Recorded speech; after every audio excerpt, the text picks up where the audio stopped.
नमस्कार मित्रों, स्वागत है आपका मेरे YouTube channel novels in audio dot Gaurav में। मित्रों, आप सुन रहे हैं हृदय की परख का तीसरा और अंतिम भाग। रात को 8 बजे सुंदरलाल महाशय ने अत्यंत करुणापूर्ण स्वर से शारदा को समझा बुझाकर कुछ खाने को विवश किया। तब सब कुछ सरला की याद आई। शारदा बोली, सरला कहाँ है? उसे तुम ही बुलाओ। वह अपने कमरे में द्वार बंद किए पड़ी है। कैसा घटना चक्र मिला है। सुरेश बाबू भूदेव के बिना भोजन भी नहीं करते थे। उन्हीं की स्त्री से उसने यह व्यवहार किया। अपनी विवाहिता का कुछ ध्यान नहीं किया। जन्म से भूदेव मेरे साथ खेला है, पर उसकी आत्मा ऐसी है, यह तो कभी ख्याल भी नहीं हुआ था। यह कहते कहते सुंदरलाल के होंठ फड़कने लगे, पर तुरंत ही आंखों में पानी भरकर उन्होंने कहा, बहन, मैंने ही तुम्हारे सुख सौभाग्य में लात मारी है। ब्याह से प्रथम ही मैं जान गया था कि इस विवाह से राजी नहीं है। तभी मुझे पिताजी से सब कुछ कह देना चाहिए था। शारदा रो रही थी। रह रहकर उनके मन में आता था कि भाई का मुख बंद कर दे। अंत में जैसे तैसे अपने विचार बटोरकर उन्होंने कहा, अब कितनी बार इस बात को कहोगे? जिस बात से कोई लाभ नहीं, उसे बार बार कहने से क्या लाभ? जो होना था सो हो चुका।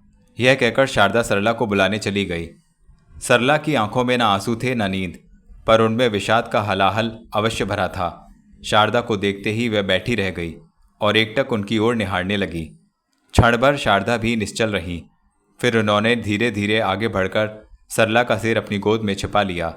आंसू उनकी आंखों में भी नहीं थे, पर उनका धुआं हृदय को घोट रहा था। अंत में एक लंबी श्वास के साथ वह निकल गया। शारदा ने सरला को जोर से छाती से लगा लिया। कुछ ठहरकर शारदा ने प्यार से कहा, बेटा सरला। सरला ने धीरे से सिर उठाकर शारदा के मुख की ओर देखा। शारदा बोली, जो होना था सो हो गया। अब इस उदासी में क्या है बेटा? कहकर शारदा पलंग पर बैठ गई। सरला अब भी उनकी गोद में थी। उसने अत्यंत करुणा से कहा, मेरे भाग्य में जार पुत्री होने का कलंक लिखा था। जन्म से अब तक माता का सुख नहीं मिला। अपनी माँ से एक बार माँ भी ना कह पाई, और पिता का तो कुछ पता ही नहीं। वे कौन हैं, कहाँ हैं, और हैं भी या नहीं। शारदा की आंखें फिर भर आईं। अपने उमड़ते हुए दुख को बड़े विवेक से रोककर वे बोली, तू सर्वथा निर्दोष है प्यारी सरला। इस लोक में ऐसी आत्मा कहाँ मिलती है? फिर तेरी माँ तो मैं यहीं बैठी हूँ। तूने कहा था ना कि तुम मेरी माँ हो। सरला चुप रही। इन कल्पित वाक्यों से उसे ठाढ़स ना हुआ। कुछ देर में वह बोली, वे भी चले गए। जाने कहाँ चले गए।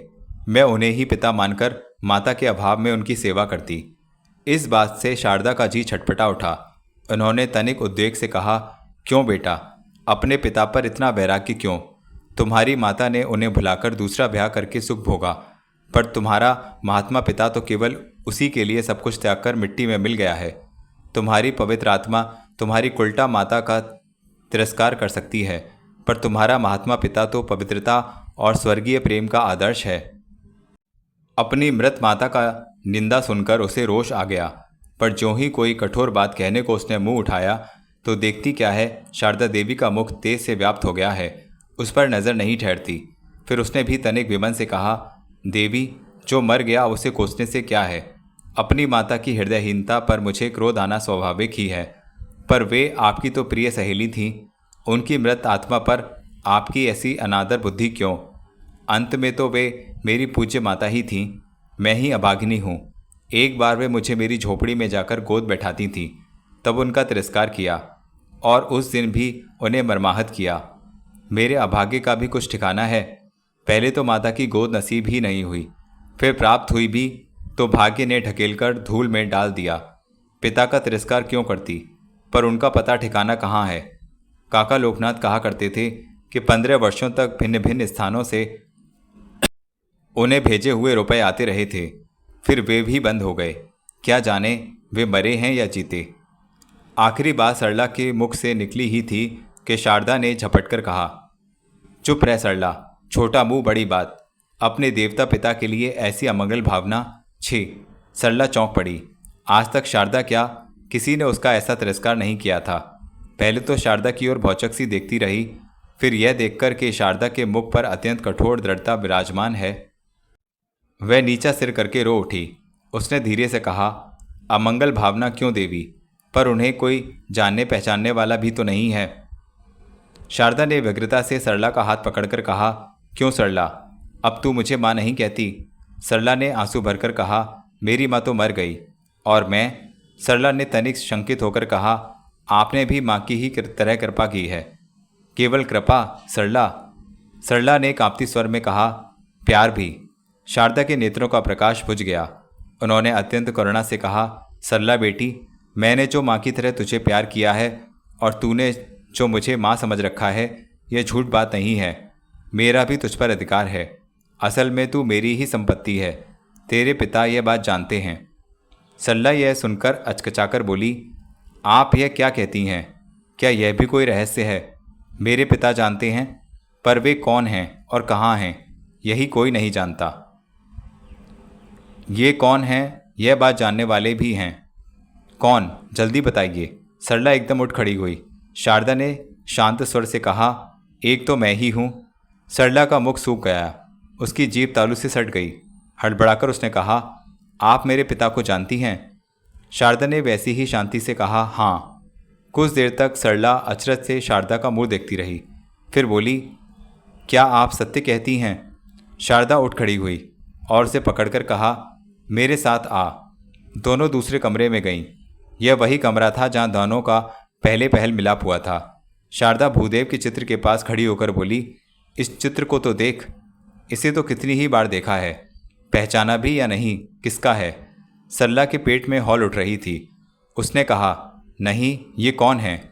तुम्हारे पिता और मेरे स्वामी। सरला अवाक रह गई। उसने पागलों की तरह कहा, यह क्या, यह क्या? अब शारदा से ना रहा गया। उन्होंने खींचकर उसे छाती से लगा लिया और फूट फूट कर रोने लगी। शारदा ने उसका हाथ पकड़कर कहा, अब समय आ गया है कि सारी बातें तुझे सुना दूं। आ ध्यान से सुन। यह कहकर दोनों बैठ गईं। कुछ ठहरकर शारदा ने एक कांपती कांपती सांस ली, फिर कहना प्रारंभ कर दिया। 50 वर्ष के ऊपर हुए यहाँ प्रयाग के दारागंज में देवकरण नामक बड़े भारी कोठी वाले रहते थे। उनका लाखों का कारोबार था। वे बड़े साधु और सज्जन पुरुष थे, पर उनके कोई संतान नहीं थी। मेरे पिता उनके प्रधान कारिंदे थे। मेरी माता के एक भाई थे। वे साधारण गृहस्थ की तरह देहात में अपना कामकाज चलाते थे। कुछ वैसे अमीर न थे। उनके एक कन्या हुई, इसी में उनकी स्त्री चल बसी। कन्या की आयु शेष थी, वह बच रही। अंत में 3 वर्ष की बालिका को अनाथ करके वे स्वयं भी चल बसे। तब मेरी माता के आग्रह से और कोई उपाय न देखकर उस कन्या को पिता अपने घर ले आइए। उन दिनों मैं बहुत छोटी थी, दूध पीती थी। वह कन्या बड़ी चपल थी। हम दोनों शीघ्र ही हिलमिल गईं। देवकरणजी पर पिताजी का बड़ा प्रभाव था। वे उन्हें बहुत मानते थे। जब उन्होंने मेरे मामा के मरने का हाल सुना, तब उन्हें बड़ा दुख हुआ और उस अनाथ बालिका पर उन्होंने बड़ा प्यार किया। जैसा मैं कह चुकी हूँ, वह कन्या बड़ी सुंदर और चपल थी। वह सदा मुझे मारा करती थी, मेरी मिठाई छीनकर खा जाती थी। मैं सोचती थी, जाने दो, इसे ही खाने दो। कभी कभी जब मैं अपनी माँ से उसे मारने पीटने की या अत्याचार की बात कहती, तो वह मुझसे कहती, बेटा, तेरा तो ये घर ही है, यह बे माँ बाप की है, इसकी 4 बातें सह लेनी चाहिए। यह किससे फरियाद करेगी? बेचारी के ना माँ है ना बाप। ऐसी बात सुनकर मुझे उस पर ऐसी दया आ जाती कि मैं सारा मान भूलकर उल्टा उसे ही मनाने लगती और प्रसन्न रखती। पर फिर भी वह फूली ही रहती और कभी दया या न्याय से न बतरती। मुझे क्रोध तो आता, पर माता की वही बात याद आ जाती, अरे इसका तो कोई भी नहीं है, यह कहाँ जाकर फरियाद करेगी। एक दिन जाने क्या सेठ जी के मन में आई। उन्होंने पिताजी से कहा कि तुम ये कन्या मुझे दे दो, मेरे कोई बालक नहीं है, मैं ही इसे पाल लूँगा, बड़ी ही सुंदर लड़की है। जब पिताजी ने माता से सलाह की तो उन्होंने कहा, हमें तो इसका सुख चाहिए, अच्छा है, कहीं रहे, सुखी रहे। कन्या उन्हें दे दी गई। यही कन्या तुम्हारी माँ शशिकला है। पिता के एक परम मित्र थे। वे राज्य में सरकारी नौकर थे। वे बहुधा हमारे घर पिताजी से मिलने आया करते थे। उनके साथ उनका 11 वर्ष का पुत्र भी आता था। इतना कहकर शारदा चुप हो गई। उसकी आंखें भिज गईं, श्वास फूलने लगी, मानो कोई स्मृति उन्हें बड़ी वेदना दे रही हो। फिर एक श्वास लेकर कहने लगी, वे तो पिताजी से बात करने लगते और वह बालक हमारे पास खेलने लगता। शशि भी बहुधा हमारे घर रहती थी।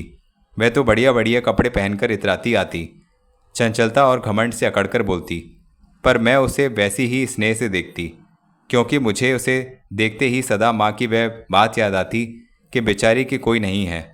मैं इस बात को तो स्वप्न में भी ना समझ सकी कि अब यह मेरे मालिक की कन्या है। मेल बढ़ जाने से हम तीनों कभी कभी गंगा की रेत में खेलते और किलकारियाँ मारते उछलते कूदते फिरते थे, पर वे मुझसे अधिक उसी पर स्नेह दिखाते, उसी की जिद रहती। यह शायद उसके सुंदर रूप, बढ़िया वस्त्र और बड़े घर के कारण हो, पर इससे मैं खुश हो जाती। मैं मन ही मन कहती, अच्छा है इस बेचारी की कोई नहीं है, इसका जी बहलेगा। वे दोनों बालू में बैठे हुए घर बनाया करते और मैं पानी ललाकर उनके घर में डालती या माला गूंथ गूंथ कर उन दोनों को पहनाया करती। जो जो आयु बढ़ती गई त्यों त्यों ये मिट्टी के खेल बंद होते गए और नए नए खेल निकलते गए। उन्हें चित्र विद्या के अभ्यास की बड़ी धुन थी। वे जब चाहे कोयला, लकड़ी, पत्थर, गेरू जो हाथ लगता उसे ही लेकर कभी दीवार पर, कभी धरती पर, कभी रेत पर और कभी कीचड़ में चिड़ियों, मछलियों और बंदरों के चित्र बनाया करते थे। इतना कहकर शारदा फिर मरमाहत होकर चुप हो गई। सरला पत्थर की तरह निश्चल बैठी थी, मानो उसमें जान ही नहीं थी। उसने कुछ देर होते देखकर कहा, फिर? शारदा फूटकर रो उठी, पर फिर शांत होकर कहने लगी, एक दिन हाय, वह कैसा दिन था। संध्या के समय वे मेरा चित्र बनाने बैठे। अचानक शारदा चुप हो गई। फिर एक गहरी श्वास लेकर उन्होंने कहा, व्यर्थ की बातों में क्या है सरला, अंत में मेरे पिता ने उन्हीं से सगाई कर दी। तब से मेरा मिलना जुलना बंद हो गया। कुछ तो घर के लोग रोकते और कुछ मैं स्वयं ही लाज से छिपी रहती, पर शशिकला उनसे बराबर मिलती रही। अब खेल तो बंद हो गया था, पर वे उसे पढ़ाने के लिए बराबर आया करते थे। प्रथम तो उन्होंने इच्छा प्रकट की कि मैं भी साथ ही पढ़ा करूं, पर लाज से मैं ना गई और माता ने भी यह बात पसंद न की। कुछ दिनों बाद विवाह की बात चली। दोनों तरफ के पिता तैयार थे, पर उन्होंने टाल टूल कर दी। मामला किस प्रवाह में बह रहा है यह किसी को सूझा न था। फिर सुना कि वे उच्च शिक्षा पाने कलकत्ता गए हैं। मुझे किसी बात की चिंता ही क्या थी। मैं शांत भाव से घर रहने लगी। शशि उनका नाम लेकर मुझे चिढ़ाया करती थी, कभी कुछ कहती कभी कुछ। वे अधिकांश में उन्हीं की बातें करती और मैं चुप हो रहती। इच्छा रहने पर भी इस बात में वे बात ना करती। इन बातों से वास्तव में मुझे प्रसन्नता ही होती, पर मैंने यह कभी नहीं सोचा कि इसे क्यों यह बात अच्छी लगती है। हाय, यही मेरे लिए विश्व वृक्ष था। कलकत्ता की पढ़ाई समाप्त हो गई। वे घर लौट आए। मेरे भाई भी कलकत्ता में पढ़ते थे, अतः वहाँ उनकी परस्पर गाढ़ी मित्रता हो गई थी। दोनों साथ ही रहते थे। कई बार वे हमारे ही घर सो रहते थे। इस बीच कितनी ही बार विवाह की बात उठी, पर वे टालते ही रहे। इसके लिए एक बार उनके पिता से झगड़ा हो गया। मेरे भाई उनसे अत्यंत स्नेह रखते थे। अधिकांश वे अपने पुराने सहपाठी के यहाँ, जो उन दिनों प्रयाग में ही पढ़ते थे, रहते थे। ये तीनों मित्र अभिन्न हृदय थे। उन दोनों ने जब ब्याह की जिद की तो इन्होंने साफ कह दिया, मित्र, यह संबंध मन का नहीं है, इससे मैं सुखी ना होऊंगा, मुझे क्षमा करो। उनकी उदारता, सच्चाई, दृढ़ता सब जानते थे। सुनकर सब दंग रह गए। भाई उस दिन अत्यंत दुखी होकर घर वापस आए। उस दिन से उनका जी ही उनकी ओर से खट्टा हो गया। पर बड़े बूढ़ों की आज्ञा नहीं टलती। भारी विरोध होने पर भी अंत में विवाह हो गया। पर उन्हें उसमें कुछ भी प्रसन्नता न हुई। मुझे याद है, चौरी में देखने के समय उन्होंने आंखें बंद कर ली थीं। विवाह होने पर भी जैसी मैं पहले यहाँ आई थी वैसे ही वहाँ रही। कोई परिवर्तन न हुआ। वे न मुझसे बोलते न बात ही करते। उनके माता पिता को इससे बड़ी चिंता रहने लगी। उनकी माता अंत में खाट पर पड़कर चल बसीं। यहाँ शारदा ने फिर कांपती हुई सांस भरकर कहा, कुछ ही दिनों में उनके पिता भी परलोक सिधारे। मैं अकेली रह गई। क्रियाकर्म समाप्त होने पर भी हम लोग उदासीन भाव से रहने लगे। अंत में मुझसे ना रहा गया। एक दिन मैंने अत्यंत करुणा से उनके पैर पकड़कर कहा, स्वामी, मेरा क्या अपराध है जो मेरी कोई भी सेवा स्वीकार नहीं करते। 3-4 दिन से उनका जी बहुत बेचैन रहता था। इन शब्दों में 2 वर्ष का दारुण दुख भरा हुआ था। मेरे इन शब्दों से उनका हृदय हिल गया। उन्होंने नम्रता से कहा, तुम्हें किसी वस्तु का कष्ट तो नहीं है शारदा? मेरी हिचकियां बंध गईं। मैंने कहा, तुम्हारी कृपा नहीं है तो ये सुख क्या मुझे सुखी कर सकेंगे? अब तक उन्होंने मेरा मुख नहीं देखा था। आज अचानक आंख उठाकर देखा। मैंने तो तुम्हें कभी अपमानित नहीं किया है। मैं चुप हो गई। अपने जी की उन्हें कैसे समझाती, पर आंसू बह रहे थे। अचानक देखा उनकी आंखें भी भर रही हैं।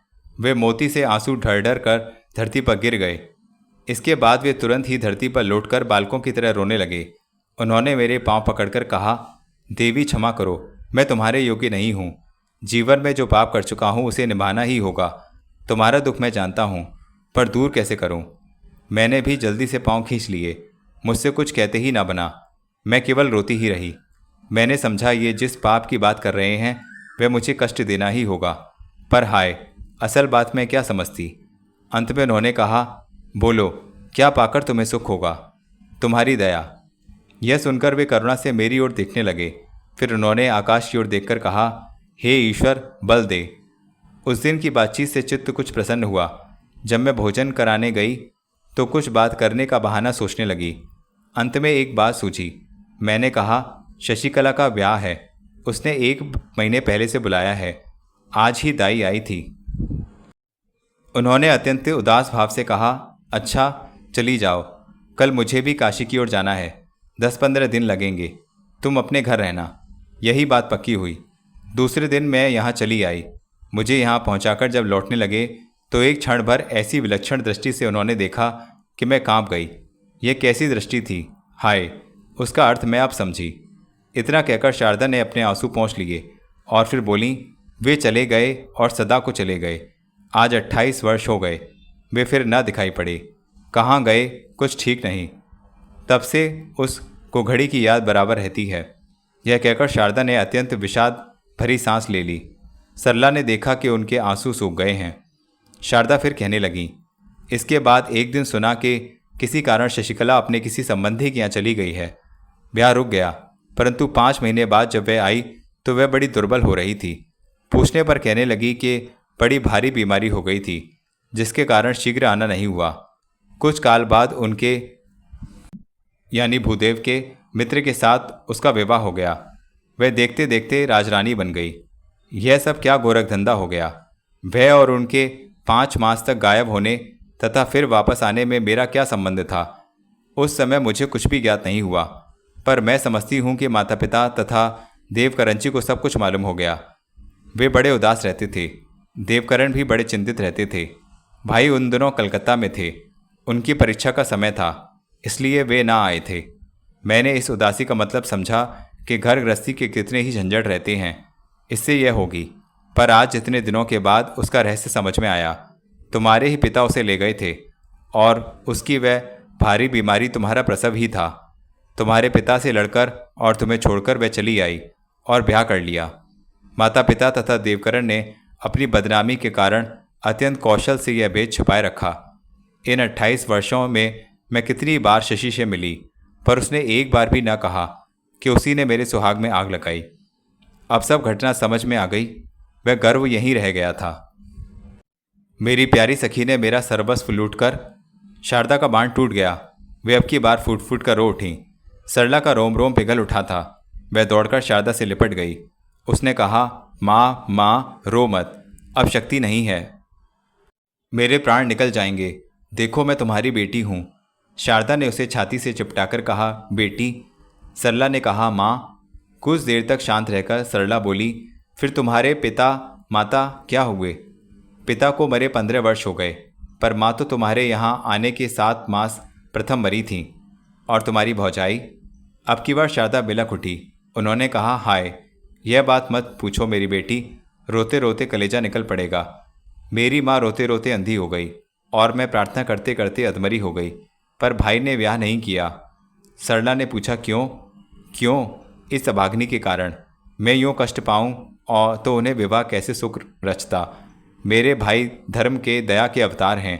वे माँ के बहुत जिद करने पर कहा करते, माता क्यों तंग करती हो। जब अपनी बेटी घर में बैठी है तब पराई कैसे लाई जाए। अपनी के सारे सुख छीनकर क्या हम सुखी होते अच्छे लगेंगे। मैं अपना जीवन बहन की सेवा में बिताऊंगा। सरला दंग रह गई। ऐसी अनोखी बात उससे ना रहा गया। उसने शारदा से लिपटकर रोते रोते कहा, माँ, वे देवता हैं, यह तो जानती थी, पर ऐसे देव दुर्लभ गुण रखते हैं, यह मैंने स्वप्न में भी नहीं सोचा था। सरला कह रही थी कि अचानक पीछे से आवाज आई, बेटी सरला, देवों की क्यों निंदा करती हो? अपनी लक्ष्मी सी बहन को जानबूझकर आग में ढकेलने वाला यदि देवता माना जाए तो पिशाच कौन होगा? दोनों ने देखा सुंदरलाल न जाने कब से खड़े हुए आंसू बहा रहे हैं।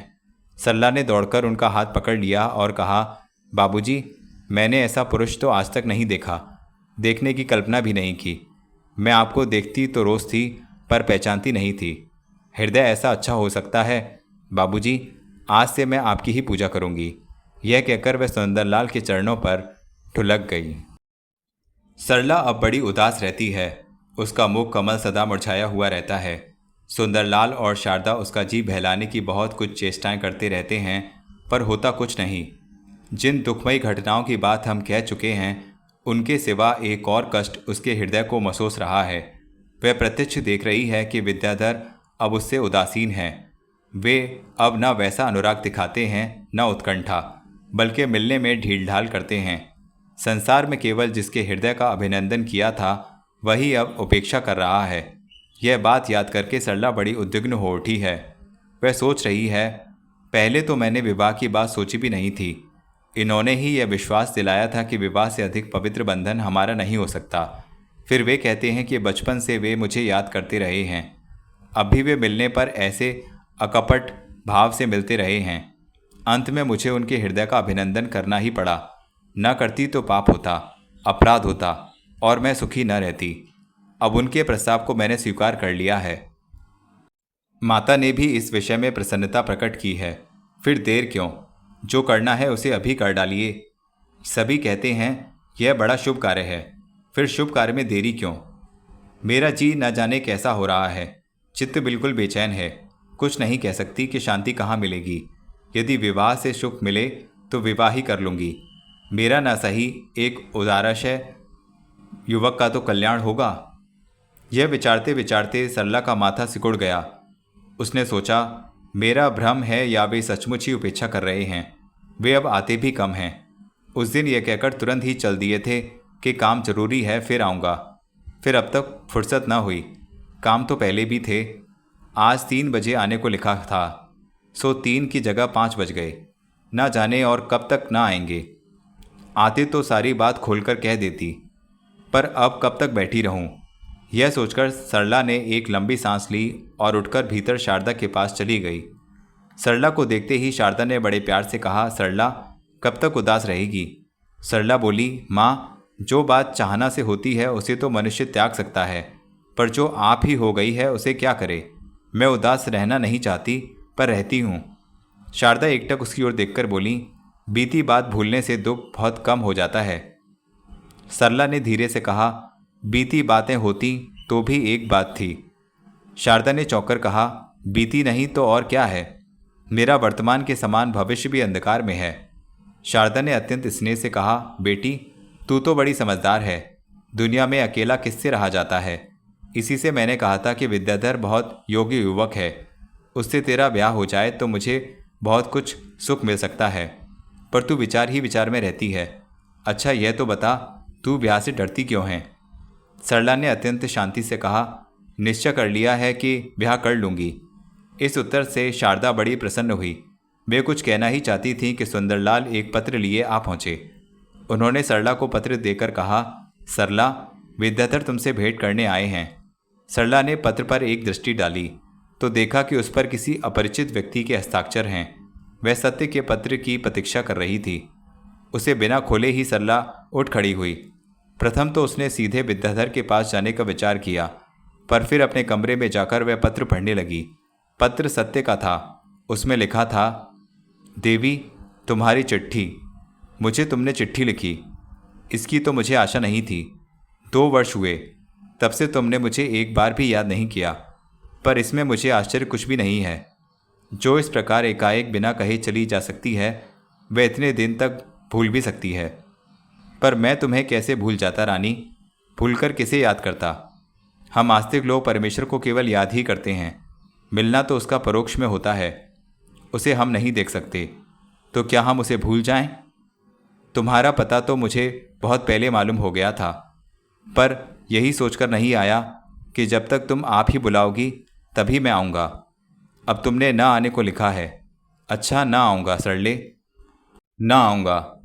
जब तुम्हारी ही शिक्षा ने मेरे हृदय में ऐसा बल प्राप्त किया है, तब क्या मैं तुम्हारी इस छोटी सी आज्ञा को ना मानूंगा? मैं ना आऊँगा, कभी ना आऊँगा। जब तुम लिखोगी तुरंत उत्तर दूंगा। अनुरक्त सत्य। ये छोटी सी चिट्ठी तो समाप्त हो गई, पर इसका पढ़ना ना समाप्त हुआ। एक बार, दो बार, तीन बार, बार बार पढ़ी गई। उसकी आंखों में अंधेरा छा गया। चिट्ठी हाथ से छूट गई। सरला चिल्लाकर बोल उठी, आओ चले आओ, तुम्हें क्यों रोकूंगी? हाय, मैंने क्या लिख दिया था? यह कहते कहते सरला बेचैन हो गई। फिर कुछ याद करके चौंक पड़ी। अरे, वे कब से बैठे हैं? यह क्या ऐसी गफल? सरला अपना चित्त और वस्त्र संभालती हुई विद्याधर के कमरे में चली आई। सरला को देखकर विद्याधर चुपचाप उठ खड़े हुए। सरला ने देखा उनके मुख पर पहले जैसी उत्सुकता और लालसा नहीं है। कुछ ठहरकर सरला ने कहा, आपकी तबीयत तो ठीक है? मैंने समझा कि अब आप क्या आएंगे। विद्याधर ने तनिक हंसकर कहा, ठीक ही हूँ, पर देखता हूँ आपका चित्त भी बहुत उदास है। तिस पर भी आपके दर्शन दुर्लभ हो रहे हैं। मैं नहीं समझती कि मैंने आपका क्या अपराध किया है। फिर मेरा विश्वास है आप मेरा अपराध भी क्षमा कर देंगे, क्योंकि आप तो जानते ही हैं कि मैं जन्म की दुखिया, अनाथ और असहाय हूँ। यह कहते कहते सरला की आंखें भर आईं और दो आंसू उसके पीले गालों पर ढरक कर धरती पर आ गिरे। विद्याधर भी तनिक दुखी हुए और उन्होंने लज्जित होकर कहा, देवी, आपसे नाराजी कैसी? यूं ही इच्छा होने पर भी आपसे जल्दी जल्दी नहीं मिल सकता हूँ। यह क्यों? क्या फुर्सत नहीं मिलती? फुर्सत? हाँ, यह भी बात है। और क्या? विद्याधर ने तनिक गंभीर होकर कहा, लोग उंगली उठाते हैं। कैसी उंगली? यही तरह तरह की बातें कहते हैं। कैसी बातें? कहिए ना। विद्याधर ने अन्यत्र देखते हुए कहा, लोग कहते हैं कि सरला इसकी कौन है। ऐसी ही बात। सरला ने शांति से कहा, यही बात बस? हाँ, ऐसी ही बातें। अच्छा, तो इसका मैंने एक उपाय सोच लिया है। विद्याधर ने तनिक व्यग्र होकर पूछा, क्या? सरला ने युवक की आंखों में आंखें गड़ाकर कहा, मैं तुमसे ब्याह करूंगी। सरला ने देखा कि उसकी इस अनुपम बात ने युवक के हृदय का द्वार बिल्कुल नहीं खटखटाया। जैसे मिट्टी का ढेला पत्थर पर गिरकर बिखर जाता है, वैसी ही सरला की बात भी बिखर गई। सरला सोचने लगी, यह क्या? जिस बात को सुनकर इनका हृदय नाच उठना चाहिए, उसे सुनकर ये गुम क्यों हो गए? सरला ने फिर कहा, अब मैंने यही निश्चय कर लिया है, यह हमारे लिए अच्छा ही मार्ग है। विद्याधर ने कुछ धीमे स्वर में कहा, मेरी भी यही अभिलाषा है, पर देखता हूँ परमात्मा ये कार्य होने न देंगे। कई विघ्न सामने हैं। सरला का मुख सूख गया। उसने कहा, इसके क्या अर्थ? मैं तो कोई विघ्न नहीं देखती। मेरी अनिच्छा ही विघ्न थी, सो वह अनायास मिट ही गई। विद्याधर ने अत्यंत मधुर स्वर बनाकर कहा, मैं क्या करूं? प्रथम मेरे पिता ही विघ्न कर रहे हैं। उन्होंने लिखा है कि तुम चले आओ, ब्याह ठीक कर लिया है। सरला इस वाणी की चोट को न सह सकी। उसने मतवालों की तरह एकटक विद्याधर की ओर देखकर कहा, ब्याह ठीक कर लिया गया है, परंतु तुम तो प्रथम कहते थे कि वे हमारे इस प्रस्ताव से सहमत होंगे। मुझे ऐसा ही विश्वास था, पर उन्होंने सब कुछ सुन लिया है। क्या सुन लिया है? यही जो आपकी जन्म संबंधी नई घटना प्रकाशित हुई है।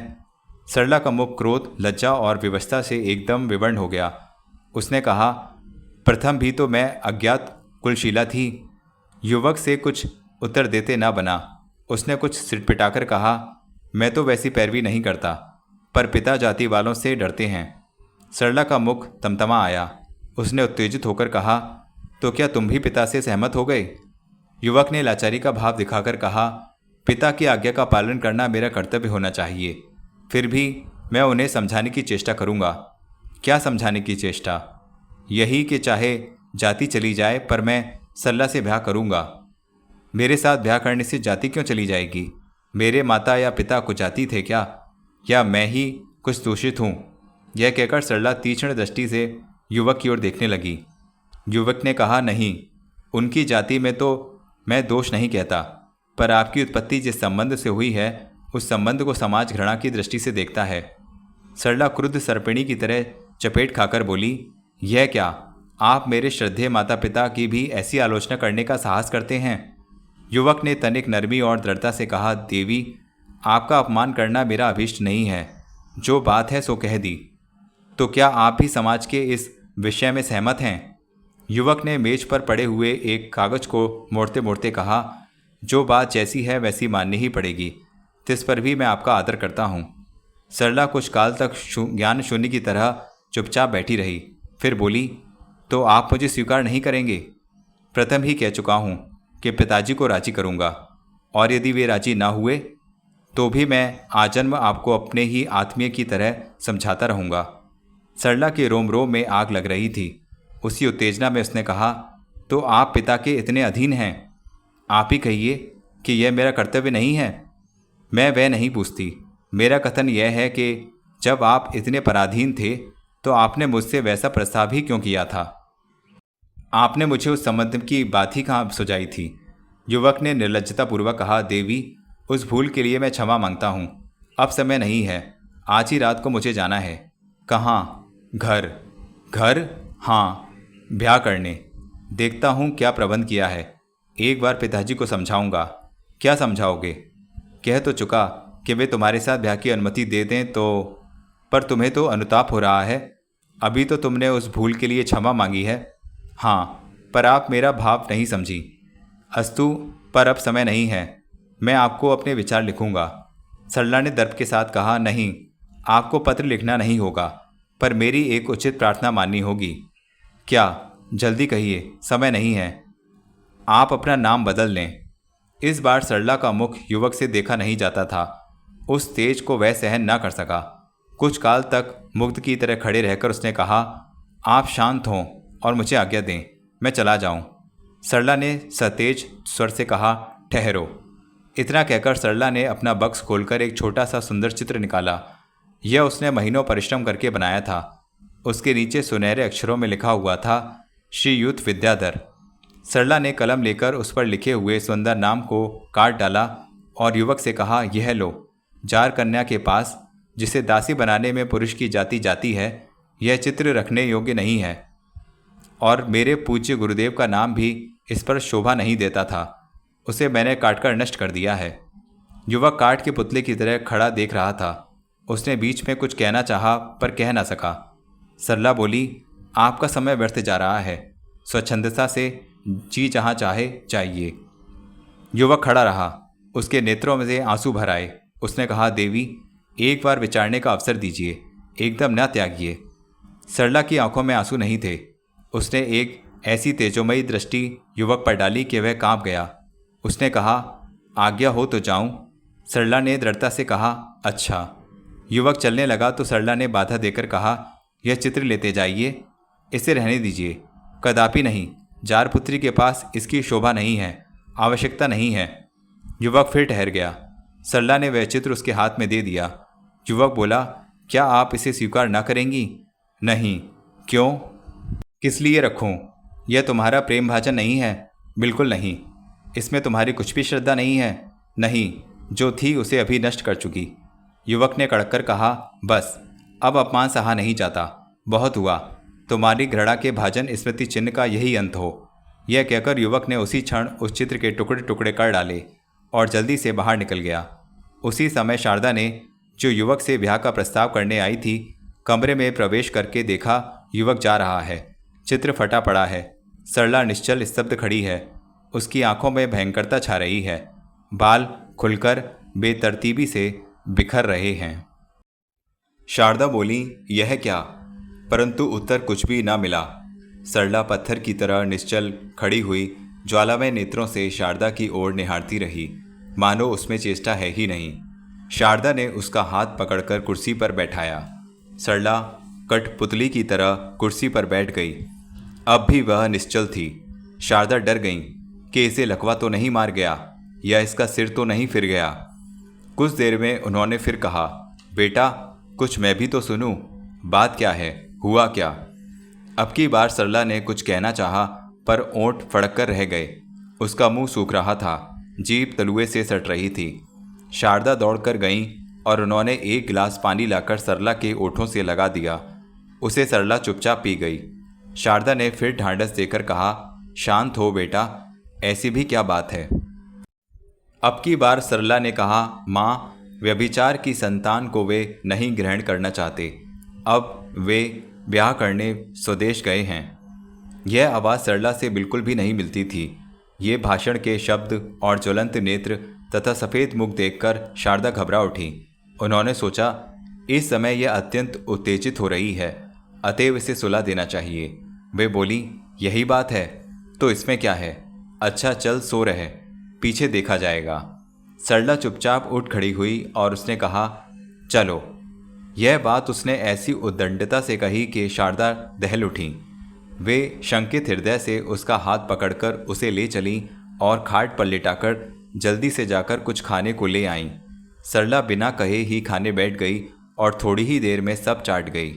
इस बीच में ना शारदा कुछ बोली ना सरला। सरला फिर लेट गई। यद्यपि वह चुपचाप पड़ी थी, पर शारदा ने ध्यान से देखा कि उसका मुख भीषण और नेत्र विस्फुटित होते जा रहे हैं। शारदा ध्यान से यही देख रही थी और सरला भी चुपचाप उनकी ओर देख रही थी। एकाएक उसकी दृष्टि कमरे में रखे हुए एक खिलौने के ऊपर ठहर गई। कुछ क्षण तो वह उसे देखकर अस्फुट स्वर से कुछ कहती रही, फिर एकाएक प्रचंड वेग से उस पर टूट पड़ी और उसे उठाकर उसने धरती पर पटक दिया।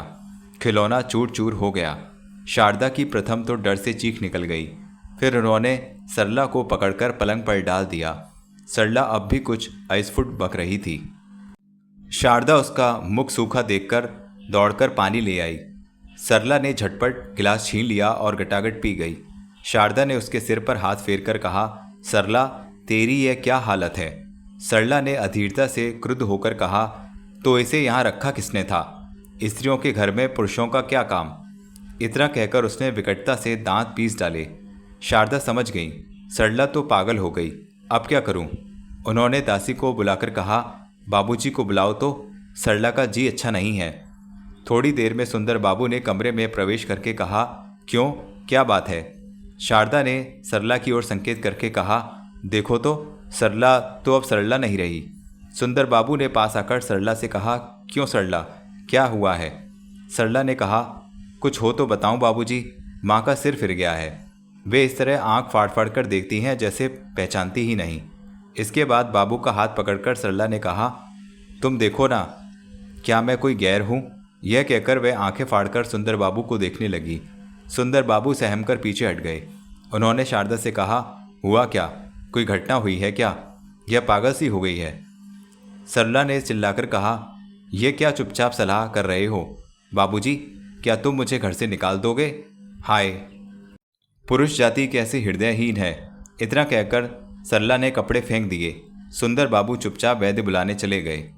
वैद्य ने आकर जो सरला को देखा तो सुंदर बाबू को एकांत में ले जाकर साफ ही कह दिया, प्रबल मनोविघात हुआ है, उसे किसी तरह रुलाइए या कोई शारीरिक कष्ट पहुंचाइए जिससे शोक प्रकट हो, नहीं तो प्राणनाश की संभावना है।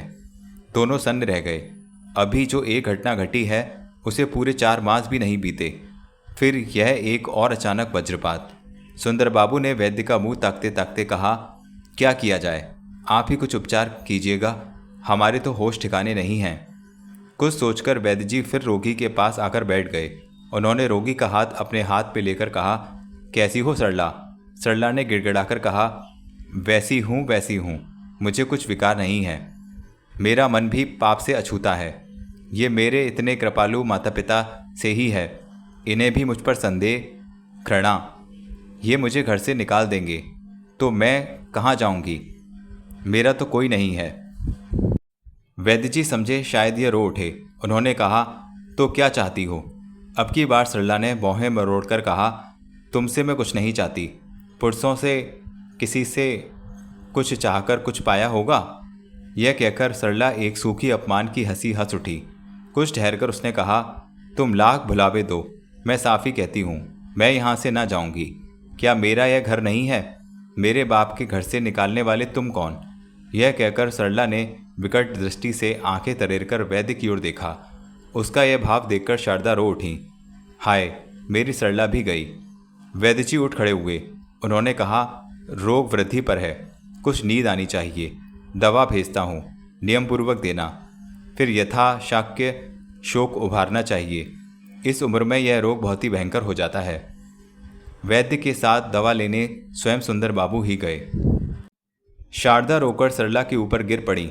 सरला ने मधुरता से कहा, माँ तुम रोती क्यों हो? सरला की वाणी सौम्य देखकर शारदा बोली, मेरे छौना, मेरे भाग्य में रोना ही है। तुम्हारे देवता पिता ने ब्याह की ही रात को मुझे त्याग दिया। अपने जीवन का एक एक दिन मैंने अपना हृदय जला जलाकर बिताया है। मैं भगवान से नित्य प्रार्थना करती थी, हे ईश्वर, सबके मालिक, सब दुख सबको देना, पर किसी के हृदय में आग न लगाना। इससे तो मृत्यु ही अच्छी है, लाख दर्जे अच्छी है। यह कहकर शारदा फूट फूट कर रोने लगी। सरला ने सिर उठाकर कहा, माँ, मृत्यु अच्छी है तो वह कहाँ मिलती है? विधाता देता है तो सब जगह मिल जाती है, नहीं तो सर्प का मुख, अतल पाताल, सिंह की मात कहीं भी नहीं मिलती। कहीं भी नहीं मिलती? मिलती तो यह दुख न सहती। इस आग में जलते जलते एक दो दिन नहीं, पूरे 28 वर्ष हो गए हैं। ईश्वर से भी प्रार्थना करने का यही फल हुआ कि मेरी बेटी को ही इस उम्र में यह वेदना। शारदा को रोते देखकर सरला की भी आंखों में आंसू आ गए। शारदा ने कहा, उसका मुख वैसा भयानक नहीं है। उन्होंने उठाकर सरला को गोद में बैठा लिया। सरला माँ की छाती में लिपटकर सिसक सिसक कर रोने लगी। इसी समय सुंदर बाबू ने औषध लेकर कमरे में प्रवेश किया। देखा, सरला रो रही है। यह देखकर उन्हें कुछ ढाढ़स हो गया। उन्हें देखकर दोनों अलग अलग हो गईं। सरला मानो नींद से चौंक उठी। वह तमक्कर खाट पर पड़ी रही। सुंदर बाबू बोले, सरला, यह औषध खा लो। औषध? किस बात की औषध? क्यों माँ, कैसी औषध? तुम्हारा जी अच्छा नहीं है ना?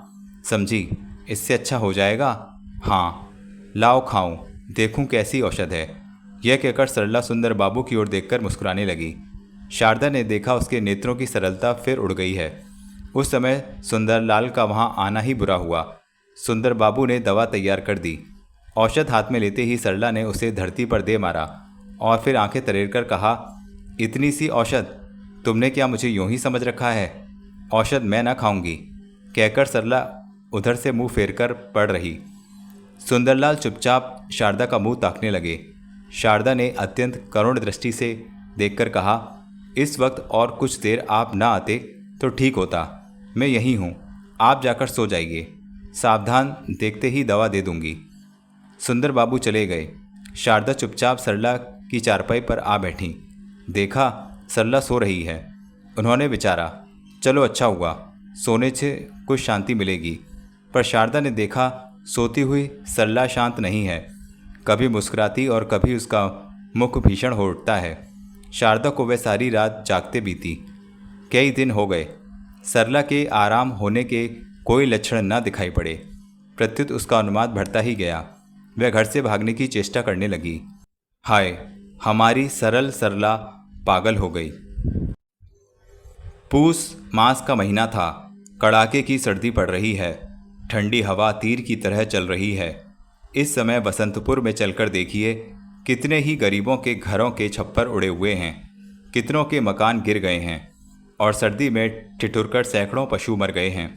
कुछ सर्दी सी सर्दी है, शीत तो है ही, और उस पर यह घटाटोप और 24 घंटे की टपटप हवा, सन्नाटा भर भर कर रह रहकर प्रचंड होती है। ऐसे समय में हम लोकनाथ के पुराने घर में चलते हैं। अब से 3 वर्ष प्रथम हम सरला के साथ ही यहाँ से विदा हुए थे। अब उस स्वर्गीय मूर्ति की ऐसी शोचनीय दशा देखकर मनुष्य के ज्ञान और विवेक से घृणा हो गई है। अब हमें वहाँ ठहरने का साहस नहीं होता। घर की दशा प्रायः वैसी ही है। अंतर इतना ही है कि सामान कुछ कम है। साधुओं को आश्रम मालूम होता है। चारों ओर के द्वार बंद करके सत्य गांव के 2-4 किसानों के साथ बैठा हुआ आग ताप रहा है। उसकी अब वह सूरत नहीं है जो पहले देखी थी। सिर के बाल बढ़कर परस्पर उलझ गए हैं। नेत्रों में शांति और दया का विस्तार है। न उनमें चंचलता है, न तृष्णा। गांव के सब लोग सत्यव्रत का बड़ा आदर करते हैं। सत्य ने सेवा व्रत धारण कर रखा है। कोली, चमार, भंगी, गांव में किसी के भी रोग की खबर सुनते ही सत्य दौड़कर वहां जा पहुंचता है। गांव भर के स्त्री बच्चे उसे अपना पिता समझते हैं। एक बात और है, चाहे उससे कोई कैसा ही व्यवहार करे, सत्य कभी नाराज नहीं होता। जब वह गली में निकलता है तो झुंड के झुंड बालक उससे लिपटकर तरह तरह की बातें करने लगते हैं। सत्य चाहे किसी काम से निकला हो, वह सब कुछ भूलकर उनके साथ खेल में लग जाता है। सत्य के द्वार पर किसी को रोक नहीं। जिसके घर नहीं वह वहाँ आकर सो जाए, जिसे खाना ना मिले वह सत्य के यहाँ जाकर खा ले। सत्य की सरलता, स्वच्छता, सेवा और प्रेम देखकर मन मुग्ध हो जाता है। प्रायः ऐसा देखने में आता है कि जो पुरुष जनता में कुछ जगह कर लेता है उससे कुछ लोग जलने लगते हैं, पर सत्य का एक भी शत्रु नहीं है। उसे ना कुछ आशा है ना आकांक्षा। वह मशीन की तरह अपने आवश्यक कार्य यथासमय करता है। उसके लिए हानि लाभ सब बराबर हैं। वह न कभी प्रसन्न होता है ना उदास, सदा एक रस। गंभीरता, दृढ़ता और विश्वास की उज्ज्वल श्री उसके मुख पर विराजमान रहती है। एक उसमें विचित्र गुण था, वह कभी किसी पर अविश्वास नहीं करता था। इससे बड़े बड़े चोर भी उसे धोखा न देते थे। दुष्टों से वह बचकर न चलता था। आश्चर्य की बात है कि मनुष्य चाहे दुष्ट हो या सज्जन, उससे सर्वदा एक सा ही भाव रखते थे। किसी को उससे छलने का साहस ही ना होता था। कदाचित कोई उद्दंड उसे हानि पहुंचाता तो सत्य उसका कुछ भी ध्यान न करता। अंत में वह लज्जित होकर उसका दास बन जाता। इन 3 वर्षों में सत्य कुछ का कुछ हो गया है।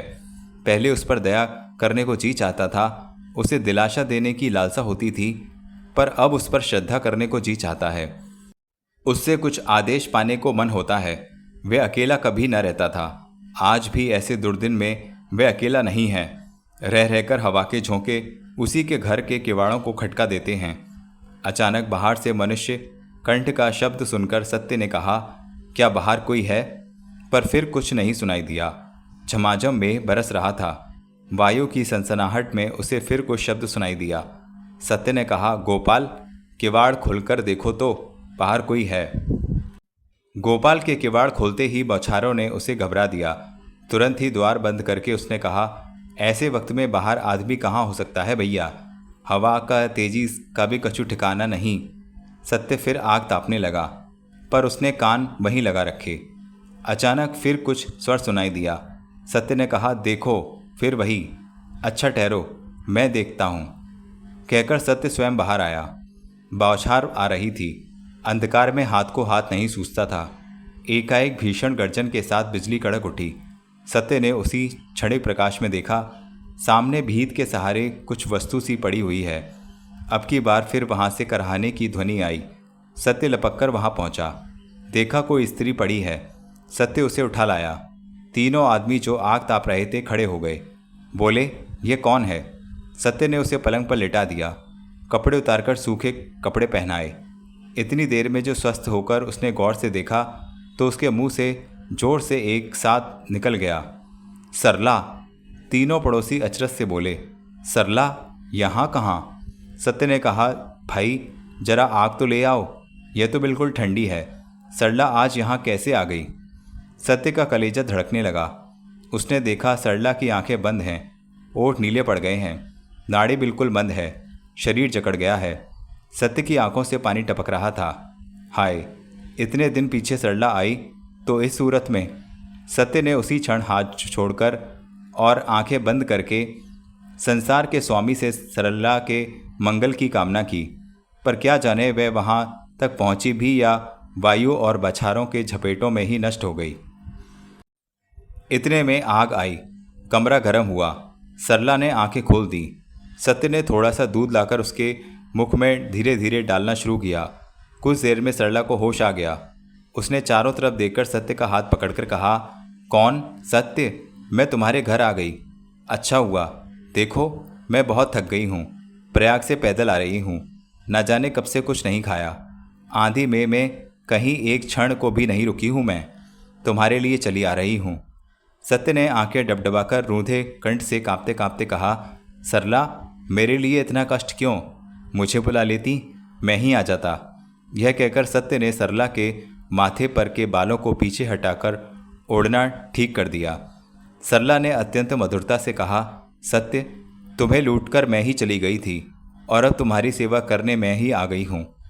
सत्य ने सरला के माथे पर हाथ फेरकर कहा, मुझे तो तुम अच्छी संपत्ति दे गई थी, तुम्हारे ही रक्षा कवच से जी रहा हूँ सरला। यह कहकर सत्य खाट के पास धरती पर धीरे से बैठ गया। उसका सारा गात्र कांप रहा था, मुंह से बात नहीं निकलती थी। सरला ने सत्य का हाथ पकड़कर कहा, सत्य, तुमने बड़ी तपस्या की है, तुम कैसे हो गए हो?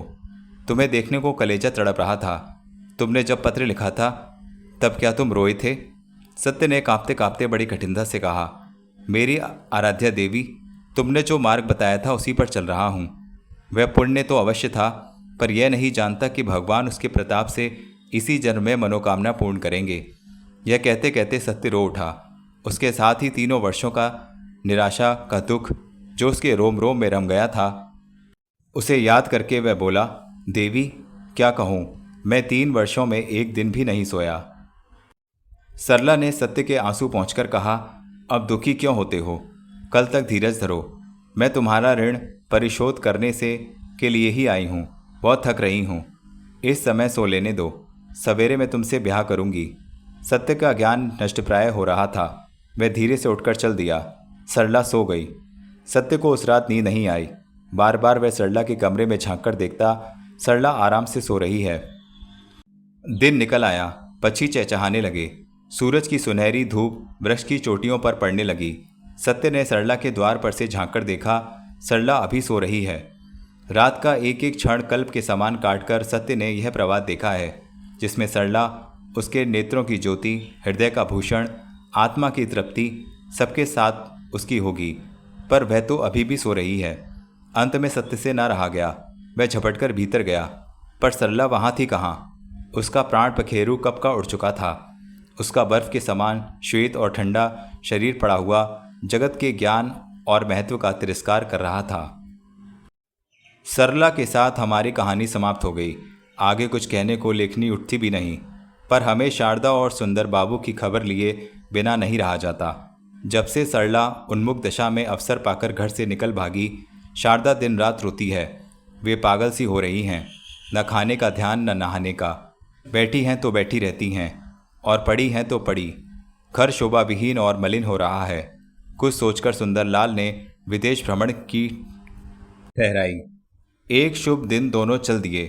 रास्ते में अनेक नगर और तीर्थ स्थान देखते हुए वे लाहौर पहुंचे। देखने योग्य सब स्थान देख डाले। एक दिन संध्या समय सुंदर बाबू एक मजदूर के सिर पर भोजन की सामग्री रखाए बाजार में से जा रहे थे, और एक स्थान पर सड़क से कुछ हटकर कुछ लोग गोल घेरा बांधे खड़े थे। कौतूहलवश सुंदर बाबू ने सोचा, देखें तो क्या है। आगे बढ़कर उन्होंने देखा, एक अधेड़ पुरुष उस भीड़ के बीच में खड़ा हुआ कुछ बेच रहा है। उसकी आंखें कोयों में धंस गई हैं। दाढ़ी के बाल बढ़कर उलझ गए हैं। सिर के बाल धूल से भरे रहे हैं, और कपड़े फटे और मैले हो रहे हैं। पैरों में जूता नहीं है। बड़े यत्न से वह अपने हाथ में के छोटे छोटे चित्रों को एक एक पैसे में बेच रहा है। इतनी भीड़ खड़ी है, पर कोई उससे खरीदता नहीं। चित्र अच्छे हैं, और बात बात पर वह शपथ देकर कहता है कि चित्र अच्छे हैं, ले लो, पर कोई नहीं लेता। जिस श्रेणी के लोग खरीदते थे, वे पैसे के मुकाबले में चित्र को कुछ आदर नहीं दे सकते थे। सुंदरलाल ने आगे बढ़कर कहा, देखें कैसे चित्र हैं। उसने नम्रता से कहा, देखिए ना, 1 पैसे में लूट नहीं रहा हूँ। इतना कहकर जो ही उसने चित्र देते देते सुंदर बाबू के मुख को देखा कि वह एकदम चीख मारकर उछल पड़ा। सुंदर ने भी जो ध्यान से देखा तो वे पागल की तरह चिल्ला उठे, हैं भूदेव, तुम यहाँ? सुंदर बाबू ने लपककर उसे छाती से लगा लिया। समस्त उपस्थित पुरुषों में कौतूहल फैल गया। कुछ देर तक दोनों स्तब्ध रहे। फिर चिर दुखी सुंदरलाल ने रोते रोते कहा, भाई तुम्हारी यह दशा? भूदेव ने एक ठंडी सांस खींचकर कहा, इतने दुखी क्यों होते हो सुंदरलाल? तुम चाहते तो मैं। उसके होंठ फड़क कर रह गए। फिर उसने एक ठंडी सांस खींचकर कहा, अंत में तुम मिल ही गए।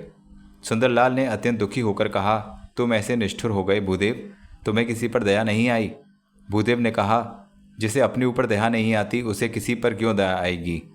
पर अब मलामत मत दो, बहुत कुछ फल भोग लिया। चलो मेरे स्थान चलो। कैसा स्थान? मेरा घर। मैं यहाँ 3 वर्ष से हूँ। सुंदरलाल ने कहा, उस घर में आग लगा दो। तुम्हें मेरे साथ चलना होगा। अभी चलो। तुम्हारे साथ क्या चलूँगा? जैसे इतने दिन भूले रहे हो, वैसे ही अब इस कुमारकी को मरने दो। शायद तुम नहीं जानते कि मैंने अन्य स्त्री से संबंध स्थापित कर लिया था, और उससे संतान भी हुई थी। मैं तुम्हारे घर जाने की योग्य नहीं हूँ। होता तो अब तक कब का आ जाता। सुंदरलाल ने कहा, वैसा मुझे मालूम है, पर उन सब बातों को भूल जाओ। भूदेव ने चौंककर कहा, क्या मालूम है? मालूम है? शशला और शशि दोनों कहाँ हैं? अब उनकी क्या दशा है? वे दोनों अब इस संसार में नहीं हैं। यह कहकर सुंदरलाल ने संक्षेप में सारी कथा कह सुनाई। फिर बोले, चलो अब ज़्यादा दुखी मत करो। भगवान ने हमारी यात्रा सफल कर दी। अपनी सती साध्वी स्त्री पर अत्याचार करते तुम्हारा कलेजा नहीं कांपा? तुम्हें उस पर दया नहीं आई? भूदेव की आंखों में पानी भर आया। उसने रूधे हुए कंठ से कहा, शारदा कैसी है? जैसी तुमने रख छोड़ी है। अंधेरा हो चला था। दोनों चल दिए। चलते चलते सुंदर बाबू बोले, कहाँ चल रहे हो? तुम्हें मेरे साथ चलना होगा। भूदेव ने रोते रोते कहा, भाई कष्ट से कलेजा पक गया है। जब अंत समय तुम मिल गए हो तो अब तुम्हें छोड़कर नहीं मरूंगा। चलो, मैं अपनी स्त्री के चरणों में अपने पापों का प्रायश्चित करूंगा। पर तुम्हारी इच्छानुसार चलो, मैं अपने घर में आग लगाया हूँ। मुझे वहाँ से एक वस्तु लानी है। यह कहकर भूदेव एक महामेले मोहल्ले में एक मैली कोठरी में पहुँचे। घर में मूर्तिमान दरिद्रता विराज रही थी। एक कोने में फटे चिथड़ों का बिछौना बिछा था। दूसरे कोने में मिट्टी का पुराना घड़ा लुढ़क रहा था। घर में कुछ नहीं था। उसने कागजों का एक बंडल उठाकर ले लिया। फिर कुछ संकुचित होकर कहा, सुंदर भाई, तुम्हारे पास कुछ पैसे हों तो दे दो। सुंदर ने बिलख कर कहा, हाय, यह भूदेव जमींदार का घर है।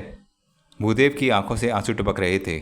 उसने कहा, धीरज धरो, जो होना था सो हो गया। कुछ दाम दो, मैं इस मकान का भाड़ा चुका आऊँ। सुंदर बाबू ने जेब से मनी बैग निकालकर रोते रोते भूदेव के चरणों में पटक दिया। उस समय उनकी हिचकी बन रही थी। सामने ही एक परचून की दुकान थी। भूदेव ने जाकर किराया चुका दिया और वे दोनों पैर बढ़ाए चल दिए। भूदेव कांप रहे थे। रास्ते में बातचीत होती गई। गरम गरम आंसू भूदेव के नेत्रों से बह रहे थे। रात बहुत हो गई थी। शारदा घबराई हुई बरामदे में खड़ी राह देख रही थी। उन्होंने दूर से देखा, भाई आ रहे हैं और उनके साथ ही कोई भिखारी आ रहा है। यह कोई नई बात नहीं थी, क्योंकि प्रायः नित्य ही किसी न किसी कंगले को सुंदर बाबू भोजन के लिए साथ ले आते थे। उन्होंने देखते ही कहा, भाई तुम आ गए। मैं तो परेशान थी। दोनों आदमी तुम्हें ढूंढने गए हैं। इतनी देर कहाँ लगाई? सुंदरलाल ने उद्वेगपूर्ण स्वर में कहा, बहन नीचे उतर आओ। हमारे मनोरथ सफल हो गए, आशा पूर्ण हो गई। भूदेव आए हैं। शारदा के सिर में चक्कर आ गया। वे वहीं बैठ गईं। सुंदर ने भूदेव का हाथ पकड़कर कमरे में प्रवेश किया। शारदा स्वामी का यह वेश देखकर विहल होकर जमीन पर लौटने लगी। भूदेव अपराधी की तरह खड़े कांप रहे थे। सुंदर ने कहा, शांत हो बहन, ऐसे मंगल के समय क्या तुम्हें शोक करना चाहिए? इतना कहकर उन्होंने भूदेव को दूसरे कमरे में ले जाकर स्नान कराया और नए वस्त्र पहनाए। 30 वर्ष के वियोग का अंत हुआ। सती साध्वी रमणी रत्न शारदा 40 वर्ष की अवस्था में पुनः सौभाग्यवती हुई। ईश्वर की माया अगम्य है। सुंदरलाल आजन्म ब्रह्मचारी रहे। सत्य को किसी ने कहीं ना देखा। तो मित्रों, इस प्रकार हृदय की परख का तीसरा और अंतिम भाग समाप्त हुआ। आशा करता हूँ आपको यह रोचक उपन्यास अवश्य पसंद आया होगा। तो यदि आपने चैनल सब्सक्राइब नहीं किया है तो चैनल सब्सक्राइब कर लीजिए। अपने सभी फ्रेंड्स रिलेटिव सभी को बताइए और कमेंट में हमें बताइए आपको कहानी कैसी लगी। हमारे साथ जुड़े रहिए। धन्यवाद।